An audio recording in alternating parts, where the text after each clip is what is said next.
New at 6, a family says the conditions inside of a Missouri jail contributed to this man, their son's, death. Billy Ames was 36 years old when he died in a restraint chair inside the St. Francis County Jail. Now, 2 years later, his parents are embroiled in a wrongful death lawsuit against the county. Good evening, and thank you for being with us. I'm Ann Allred. And I'm Mike Bush. The family released footage of the Ames final moments to 5 on Your Side's Christine Byers. Christine, in partnership with the nonprofit The Marshall Project, has this exclusive story. Billy Ames' mother and stepfather say he was never the same after being assaulted and suffering a traumatic brain injury in his early 20s. He took medication to prevent seizures and was deemed fully disabled, though he lived on his own.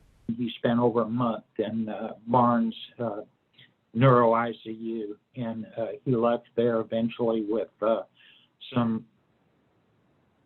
neuro deficits. His parents say some of his old friends took advantage of him and got him addicted to drugs in his final months. In November 2018, he went to his father's house and caused some property damage. His stepmother called police. It sounds a little strange, but almost a sigh of relief, because we thought, okay, he'll be safe there. And at this point, maybe we can attempt to get him some real help.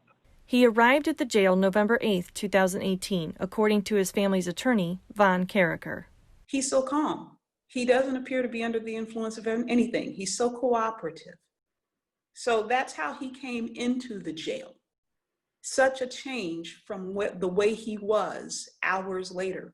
Carricker says Billy can be seen here taking a baggie of meth out of his pocket. We believe it was the baggie containing the drugs that he later swallowed that eventually led to him dying. Without his seizure medicine, him having a seizure was pretty much a certainty that it was going to happen. He missed, by my count, 9 doses. Police told Ames's father of his death first. His stepmother called Joe Braun. And of course, I had to wake my wife up and tell her the most difficult thing I've ever had to tell anyone in my life. Carricker said the family reviewed 27 hours of surveillance footage, which showed Ames was in the chair for 24 hours. The chair's instruction manual says medical supervision is required after 2 hours. This was Ames 1 hour before his death. An autopsy showed he died from a meth overdose. The Marshall Project, a national investigative reporting team, recently featured Ames's story as part of a report into conditions at the jail. 50 former inmates and 4 former employees told reporter Maurice Shama their experiences. I heard lots of stories in which people say, you know, I was a 17-year-old with a drug problem. I was 19. I was addicted, and I went into the jail, and that jail turned me into a career criminal. At the helm of the jail is Sheriff Dan Bullock. He said he was unavailable for an on-camera interview, but he told 5 on Your Side he could not comment on Ames's story or any of the other lawsuits filed against the department. But he did say people die in jails all the time, and families file lawsuits. So he doesn't believe his jail is any worse than any others. Ames's stepfather, Joe Braun, disagrees. He is a retired police officer from Texas. And we had a job to do. It wasn't our place to judge. It wasn't our place not to provide constitutional rights or anything else. And that is exactly what has occurred here. Bullock recently won the primary election. I couldn't believe it. I was just shocked.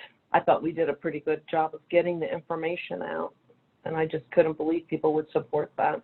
Christine Byers, 5 on Your Side. The Arch City defenders are now seeking input from others who've had experiences in the St. Francis County Jail. To learn more about the firm's plans on this case, you can read Christine's full report on our website, ksdk.com. Rain, rain, go away. Meteorologist Jim Castillo joins us. It's been another busy day tracking storms in our area. We just can't get a break, although temperatures, they've been pretty nice. Yes, hi, Ann. You know, I want to go through this. Yesterday, 5.6 inches of rain. That was the total at Scott Air Force Base. Massive flooding there, as we know. Today, a further south, 4 to 6 inches of rainfall. All right, so we've got a flash flood watch until about 7 p.m. tonight. And this does come to an end. Things are calming down, which is great. But there is still that flash flood warning in effect for Randolph County in Illinois. Again, Red Bud all the way to Sparta, where they had the 4 to 6 inches of rain today. A couple storms are still out there. We'll take a peek at those coming up in Maine weather. And I do have some great news in the 7-day forecast coming up. It's going to get drier and cooler. Mike. Jim, thank you. We look forward to that good and drier news. We are tracking new cases of COVID-19 in Illinois for you. The numbers are trending up. One of the places that's happening, Madison County. So look at the far right here. Madison County is the only major county in our area to see a continued increase in new cases. They had 75 new cases yesterday alone. So these black dots represent the 7-day running average. It's up to 65 daily cases. It's been climbing since August 3rd. Testing remains high in the state of Illinois, more than 40,000 tests again just for yesterday. Social distancing, masks, half-filled hallways. That was the first day of school for Edwardsville High School students. They started the new semester today with many changes, and our Sarah Maki checked in on how it all went. Thank you. These students filing into Edwardsville High School are coming for the first time this semester, and it's likely they won't be back anytime soon. These are the kids who chose the district's all-virtual program, picking up the books and laptops they'll need for digital learning. But everywhere there are signs that students are returning. One-way arrows in the hallways, out-of-order signs on the drinking fountains, and reminders about masks. It was really as smooth sailing as it could have been for a day like today. Principal Steve Stewart says about 200 students chose the virtual option. Another 1,100 of their 2,400 students came on the first day of class. The other half will be in the building Friday. This school is using block scheduling, so only half of the student body is here at any given time. But for the younger kids, kindergarten through 5th grade, families did have the option of going back 5 days a week in person. Yeah, it's definitely different. Mom Kayla Kutch sent her 2 eldest off to school today. She says they understand why they're distancing, but it was important for them to be in school, to build social skills and learn discipline. They're also new to the district and want to find friends. I said, you're still going to be able to interact with each other, but you can't give hugs. You can't go and braid each other's hair like you want to. She says the kids took their masks and had their assigned seats on the bus. Now she hopes they stay in school, everyone's healthy, and they won't have to transition to e-learning. In Edwardsville, Sarah Maki, 5 on your side. We've partnered with Education Plus to answer your back-to-school questions like this one. So many school-age kids live with grandparents or other aging family members, and we all know that young kids are constantly spreading cold and flu germs. So how safe can it be for older family members in the household or just family members who may be compromised? Here's the answer. If members of your family are following the recommended CDC guidelines like social distancing, wearing a face covering, washing hands, using hand sanitizer, the risks will be relatively low.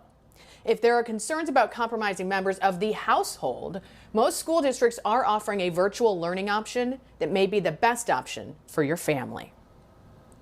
We know you probably have a lot of questions going on about back to school, so that's why we partnered with Education Plus. We're going to get those questions from you answered. Simply text your questions to 314-444-5125, and you can see more answers to questions we've already put on TV. We've collected them all. It's under the As Seen on TV section on the 5 on Your Side app.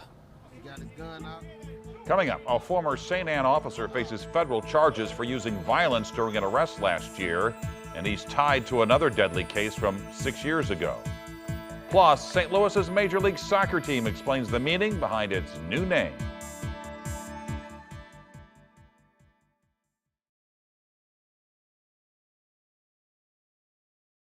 During the BMW Summer on Sales event at Auto House BMW. What does a safe school look like?